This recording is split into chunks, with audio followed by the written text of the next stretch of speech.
Hi friends, నమస్తే. నేను మీ శేఖర్ని. ఎలా ఉన్నారు? అందరూ బాగున్నారని మనస్ఫూర్తిగా కోరుకుంటున్నాను. ఈ మంచి వీడియోతో నేను అందరూ మీ ముందుకు వచ్చాను. అందరూ వీడియోని జాగ్రత్తగా వినండి, విని ఆచరించాలని మనస్ఫూర్తిగా కోరుకుంటున్నాను. ఫ్రెండ్స్, ఇది నా డ్రైవింగ్ లైసెన్స్. నేను బండి నడపడానికి అర్హుణ్ణి అని చెప్పి గవర్నమెంట్ వారు నాకు ఇచ్చినటువంటి ఒక డ్రైవింగ్ లైసెన్స్. నేను దేశంలో ఒక పౌరుణ్ణి అని చెప్పి తెలియజేయడానికి, భారతదేశ పౌరుణ్ణి తెలియజేయడానికి గవర్నమెంట్ వారు నాకు ఇచ్చినటువంటి ఆధార్ కార్డు. ట్రాన్సాక్షన్ సంబంధించి, ఫైనాన్స్ సంబంధించి, ఇండియా వైడ్గా ఫైనాన్స్ సంబంధించి వాళ్ళ ఇన్కమ్ ట్యాక్స్ డిపార్ట్మెంట్ వారు నాకు ఇచ్చినటువంటి పాన్ కార్డు. నెక్స్ట్ ఇంకా బ్యాంక్కి వెళ్తే బ్యాంక్ ట్రాన్సాక్షన్ చేయాలన్నా, లేకపోతే ఏటీఎం కార్డులో మనం డబ్బులు తీసుకోవాలన్నా, ఏం చేయాలన్నా సరే బ్యాంక్ వారు నాకు ఇచ్చినటువంటి ఏటీఎం కార్డు. భారతదేశంలో ఉన్నటువంటి ఒక సిటిజన్కి, అదేవిధంగా భారతదేశంలో ఉండేటువంటి ఒక వ్యక్తికి ఇన్ని కార్డులు, ఇవే కాకుండా ఏదంటే ఇతర దేశాలు వెళ్ళాలంటే కనుక పాస్పోర్ట్ అని, ఇతర దేశాలు వెళ్ళాలంటే కనుక గ్రీన్ కార్డ్ అని, ఇతర దేశాలు ఏదైనా ఎక్కడికైనా సరే ఒక మనిషి బ్రతకాలంటే ఒక ఐడెంటిటీ అనేది ఒకటి ఉండాలి.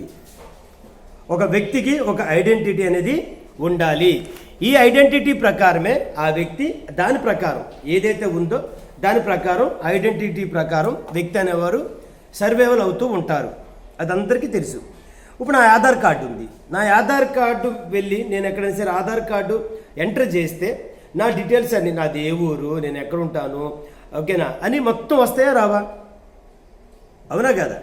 నిజంగా బ్యాంక్ వెళ్ళాను. బ్యాంక్ వెళ్ళిన తర్వాత నా బ్యాంకుకి సంబంధించిన ఏటీఎం కార్డు ఉంది. ఆ ఏటీఎం కార్డు నెంబర్ కొడితే నా డీటెయిల్స్ అన్నీ వస్తాయి రావా?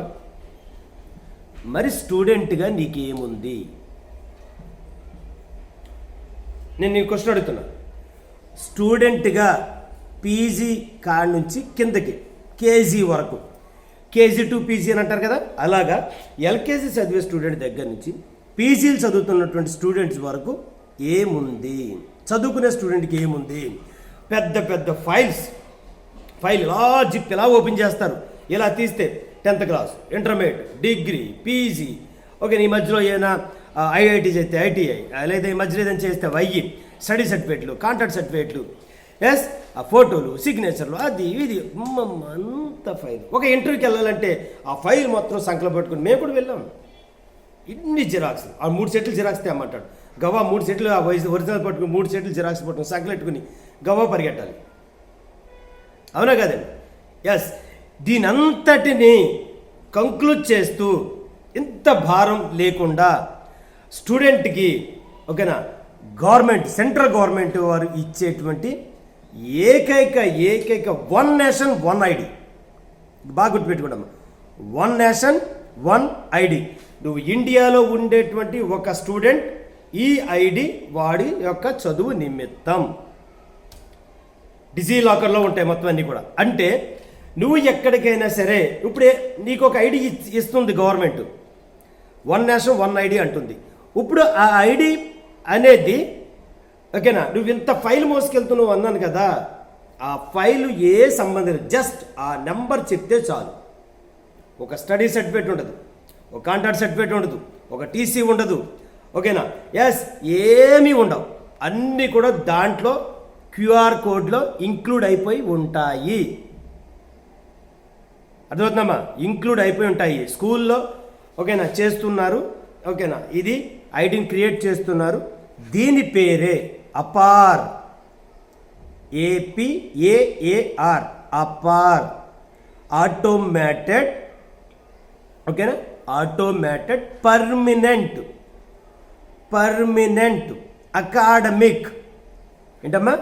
అకాడమిక్, మరోసారి అకాడమిక్ అకౌంట్ రిజిస్ట్రీ, ఓకేనా, automated permanent academic account registry. ఈ అపార్ ఐడి అనేది జనరేషన్ కోసం ఏమీ అడగటం లేదు. నువ్వు ఒకవేళ 10th క్లాస్ చదువున్నావు అనుకో, 10th క్లాస్లో నీ డీటెయిల్స్ ఎలా ఉన్నాయి అంటే నీ ఆధార్ కార్డులో డీటెయిల్స్ సేమ్ ఉండాలి. ఆ 2 లింక్ అయితే ఐడి వచ్చేస్తుంది. ఇంకో నేను ప్రజెంట్ అయ్యే చేస్తుంది, చూసారా? నా స్టూడెంట్స్ అందరికీ కూడా నేను 2 సిస్టమ్స్ తోటి అపార్ ఐడి జనరేట్ చేస్తున్నాను. అపార్ ఐడి జనరేట్ ఇలా మనం వచ్చినప్పుడు అపార్ ఐడి అనేది జనరేట్ అవుతుంది. ఈ అపార్ ఐడి జనరేషన్ అనేది మనకి చాలా ఉపయోగకరమైనది. అర్థమవుతుందమ్మా?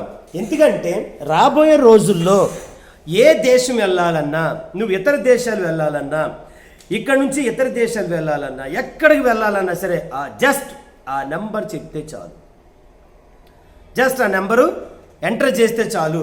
ఎస్, ఫర్ సపోజ్ నువ్వు 8th క్లాస్ చదువుతున్నావు ఒక స్కూల్లో, 8th క్లాస్ నుంచి 9th క్లాస్ మీ అమ్మ తీసుకెళ్ళి వేరే స్కూల్లో వేసింది. యాక్చువల్గా ఏం పట్టుకెళ్తాం? TC, study certificate, conduct certificate, ఓకేనా, అక్కడ చదివినటువంటి ఒక మార్క్స్ మేము ఈ పట్టుకుని వెళ్ళాలి. టీసీకి అప్లై చేయాలి. ఒక రోజు అప్లై చేయటం, ఒక రోజు రాయటం, ఒక రోజు పట్టుకెళ్ళటం, ముహూర్తం చూసుకుని తీసుకెళ్ళి జాయిన్ చేయటం. అవునా కదా? ఇదే ప్రాసెస్ ఇప్పుడు దాకా నడిచేది. జస్ట్ ఏం అవసరం లేదు, అక్కడ మానే డైరెక్ట్గా వచ్చి ఇక్కడ join. Just you will be see in the card. Just card చూపించటమే. ఈ కార్డు చూపిస్తే ఆటోమేటిక్ కార్డు ఎంటర్ చేయకుంటే నీ up to bottom 7th class ఎక్కడ చదివావు, 7thలో నీకు ఎన్ని మార్కులు వచ్చినాయి, F1 ఎన్ని వచ్చినాయి, F2 ఎన్ని వచ్చినాయి, ఎస్ ప్రతిదీ కూడా క్వార్టర్లు ఎన్ని, ఆఫర్లు ఎన్ని, పాస్ అయ్యావా, ఫెయిల్ అయ్యావా, ఒకవేళ స్పోర్ట్స్లో పాల్గొన్నావా, ఏం స్పోర్ట్స్ వచ్చా, లేదంటే గ్రంథాలయ ఉత్సవాల్లో ఎక్కడ పాల్గొన్నావా, వన మహోత్సవంలో పాల్గొన్నావా, లేదంటే సర్వేపల్లి రాధాకృష్ణ గారి జయంతిలో పాల్గొన్నావా, నెహ్రూ జయంతిలో, ప్రతి ఒక స్టూడెంట్కి సంబంధించినటువంటి వెంటుక దగ్గర నుంచి కాలిగోరు వరకు ప్రతిదీ దాంట్లోనే ఉంటుంది. చాలా ఎక్సలెంట్ ప్రోగ్రామ్ నాన్న, చాలా ఎక్సలెంట్ ఐడియా సెంట్రల్ గవర్నమెంట్ది. ఎస్, 1 నేషన్ 1 ఐడి అనేటువంటి ఒక ప్రోగ్రామ్ తోటి అపార్ ఐడిని క్రియేట్ చేయటం. ఓకేనా? అది నెట్లో కూడా ఉంటాయి, డిజిలాకర్ మనకు ఉంటే కనుక దాంట్లో కూడా సేవ్ చేసుకుంటారు. ఎస్, ప్రతిదీ కూడా ఇందులో క్యూఆర్ కోడ్ ఉంటుంది, నెంబర్ ఉంటుంది, 12 అంకెల నెంబర్ ఉంటుంది. ఈ నెంబరు చాలా గోప్యంగా ఉంటుంది. అసలు ఇప్పుడు చూడండి, మనం ఆధార్ కార్డు ఇవ్వమంటే మనం ఇస్తామా? ఎవరిని వచ్చి ఏమంటే మీ ఆధార్ కార్డు ఒకసారి పెట్టండి అంటే ఇస్తామా? అవునా కదా? ఎస్, అంత కేర్ ఉంటుంది దీని మీద. అసలు నీ డీటెయిల్స్ ఎవరికి కూడా వాళ్ళు కనపండి, ఎవరు నీది నీ ఇండివిజువల్ అంతే. ఇప్పుడు నేను ఒక స్టూడెంట్ అనుకోండి, నాది నా ఇండివిజువల్, నా కార్డు నా ఇండివిజువల్, ఇది నా కార్డు నా ఇండివిజువల్. ఈ కార్డు నేను ఎవరికి ఇవ్వను కదా. సేమ్ అలా ఉంటుంది రాబోయే రోజుల్లో కూడా. ప్రతి ఒక్కరు మన యొక్క ఛానల్లో ఉండేటువంటి స్టూడెంట్స్ ప్రతి ఒక్కరు కూడా మీరు మీ యొక్క ఎక్కడైతే చదువుతున్నారో ఆ స్కూల్స్లో, ఆ కాలేజీలో అపార్ ఐడి జనరేట్ అయ్యిందో లేదో తెలుసుకోండి. అవ్వకపోతే కనుక ఎందుకు అవ్వలేదని మేనేజ్మెంట్ని అడగండి, వెళ్ళండి, దాని తగ్గ ఇవ్వండి, వాళ్ళకి చేస్తారు. అపార్ ఐడి జనరేట్ చేయించుకోండి. మేము స్కూల్లో కాలేజీలో చేస్తాం, కానీ 80% ఎవరు కూడా నెంబరు ఇవ్వము, గోప్యంగా ఉంచుతాం. అది ఓన్లీ గవర్నమెంట్కి మాత్రమే పంపించడం అనేది జరుగుతుంది. నెక్స్ట్, ఈ అపార్ ఐడి జనరేట్ అనేది మీ అకౌంట్ ఒక academic student, 1 nation 1 student, 1 nation 1 student ID, 1 nation 1 student ID, student APAAR generation academy student అంటే స్టూడెంట్ చదువుకునేటువంటి మొత్తం చదువు, దాని నిమిత్తం సంబంధించి ఎవ్రీథింగ్ దీంట్లో ఇంక్లూడ్ అయి ఉంటాయి. అపార్ ఐడి అనేది చాలా చాలా కేర్గా చేసుకోండి, జాగ్రత్తగా చేసుకోండి. ఓకేనా? ఎస్, ఇది కలెక్టర్ అధీనంలో కానీ, లేదంటే కానీ పెద్ద పెద్ద పైన ఉన్నటువంటి కలెక్టర్ గారు, డివైఓ గారు, ఎంఈఓలు, ప్రిన్సిపాల్స్, ఇలా వీళ్ళ అండర్టేకింగ్లో జరుగుతూ ఉంటుంది ఈ ప్రోగ్రెస్ అంతా, ఈ మొత్తం కూడా. ఎస్, అంతగాని అందరికీ అయిందో లేదో తెలుసుకోండి. అపార్ ఐడి మీకు చాలా ఉపయోగం రాబోయే రోజుల్లో. ఒకవేళ ఫీజు రియంబర్స్మెంట్లు కానీ, ప్రభుత్వం వేసేటువంటి డబ్బులు కానీ, ఏదైనా సరే ఒక స్టూడెంట్కి వెళ్ళాలన్నా, లేదంటే SC ST BC minority students కనుకుంటే కొన్ని రకాల ప్రభుత్వం ఇచ్చేటువంటి ఏ పథకమైనా మీకు వర్తించాలన్నా, ప్రభుత్వం ఇచ్చేది ఏ అమౌంట్ అయినా మీ అకౌంట్లో పడాలన్నా, ఏది చేయాలన్నా సరే ఈ కార్డు మీద బేసే ఉంటాయి. రేపొద్దున నువ్వు ఫీజు రింబర్స్మెంట్ అప్లై చేసుకున్నావు, ఏమంటే అపార్ ఐడి నెంబర్ చెప్పండి అంటారు. ఓకే, నీ నెంబర్ లేకపోతే ఇంకెలా మరి? అది ఓపెన్ అవ్వదు కదా, నీకు పడవు కదా అమౌంట్లు. ఎస్, కాబట్టి క్రియేట్ చేసుకుని ప్రతి ఒక్కరు మీ కాలేజెస్కి వెళ్ళండి, వాళ్ళు క్రియేట్ చేయమని చెప్పండి. అపార్ ఐడి తప్పనిసరిగా ఉండాలి. రాబోయే రోజులు మొత్తం కూడా ఇప్పుడు ఏదైనా పథకం రావాలంటే, అమ్మోళ్ళకి కానీ ఎవరికైనా సరే, డోక్రా కానీ రావాలంటే, దీపం పథకాలు ఇటువంటి రావాలంటే ప్రతి ఒక్కరు ఆధార్ కార్డు తీసుకురండి అని ఎలా అంటున్నారు. అలాగే స్టూడెంట్గా నీకు ఎక్కడికి వెళ్ళినా సరే ఏ విధి విధానాలకు వెళ్ళినా సరే మొత్తం నీ బ్యాక్గ్రౌండ్ అంతా కార్డులో ఉంటుంది కాబట్టి వెళ్ళగానే నిన్ను అడిగేది మొట్టమొదటి ఫస్ట్ ప్రశ్న అపార్ ఐడి అమ్మ నీ ఐడి ఏదమ్మా అని అడుగుతారు. అపార్ కార్డు జనరేట్ చేసావు కదా ఐడి ఏదని అడుగుతారు. సేమ్ ఇదే జరుగుతుంది రాబోయే రోజులు. కాబట్టి అందరూ చేయించుకుంటానా? ఎస్, ప్రతి ఒక్కరి పేరు పేరుని తెలియజేస్తున్నాను. ఎస్ స్టూడెంట్స్, మీరు ఈరోజే దానికి సంబంధించిన డాక్యుమెంట్స్ అయ్యిందా లేదా మీ కాలేజీలోకి వెళ్ళండి, మీ కాలేజీలో అడగండి. నెక్స్ట్ అదేవిధంగా మీ చెల్లెలు కానీ మీ తమ్ముడు కానీ మీ అక్కలు కానీ ఎవరున్నా సరే అందరు కూడా అపార్ ఐడి జనరేట్ అయ్యిందో లేదో ఒకసారి తెలుసుకోండి. ఇది చాలా మంచి విషయం. రాబోయే రోజుల్లో చాలా దీని మీద చాలా పెద్ద ప్రాసెస్ ఉంటుంది కాబట్టి ఈరోజే ఇది చేయించుకోవాలని మనస్ఫూర్తిగా కోరుకుంటూ మీ శేఖర్ సార్ మరొక వీడియోతో మరొకసారి మిమ్మల్ని కలుస్తాను. మంచి విషయాలు మంచి వీడియో మీకు తెలియజేస్తానని మనస్ఫూర్తిగా ఆనందపడుతున్నాను.